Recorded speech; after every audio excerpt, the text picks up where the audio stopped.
பெரிய கிரிக்கெட் வந்து பார்த்துட்டு இருந்த நம்ம எல்லாருடைய கண்களுக்கு நமக்கு ரொம்ப பிடிச்ச ஹீரோஸ் அவங்களுடைய கிரிக்கெட் எப்படி இருக்கும் அப்படின்றத காட்டுறதுக்காக செலிபிரிட்டி கிரிக்கெட் லீக் அப்படின்னு ஒன்று ஆரம்பிச்சாங்க. 2012 நடந்த கிரிக்கெட் போட்டியில வந்து நமக்கு பிடிச்ச செலிபிரிட்டிஸ் விஷால், விஷ்ணு, அதுக்கப்புறம் நம்ம விக்ராந்த் இவங்கெல்லாம் ஏகப்பட்ட பேர் சூப்பரா ஆடிந்தாங்க. இதுல விஷ்ணுக்கு வந்து 2012 நடந்த ஃபைனல்ல கையில அடிபட்டு இருந்துச்சு. ஸோ அது மூலமா அவருக்கு வந்து அங்க பிளேட் வச்சிருந்தாங்க. அந்த பிளேட்டோடவே 2014 வருடம் வரைக்கும் செலிபிரிட்டி கிரிக்கெட் லீக் CCL வந்து விளையாடிக்கிட்டு இருந்தாரு.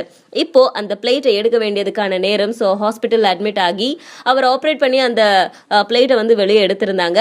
அதே ஹாஸ்பிட்டல்ல நம்ம தலையுடைய வைஃப் நடிகை ஷாலினிக்கு குழந்தை பிறந்திருந்தது.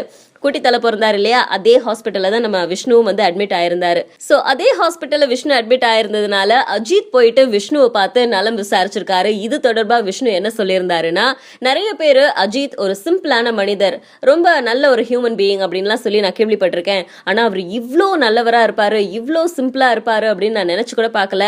எனக்கு ரொம்ப சந்தோஷமா இருந்துச்சு அப்படின்னு அவருடைய அழகான மெமரிஸை நம்ம கூட ஷேர் பண்ணிக்கிட்டாரு.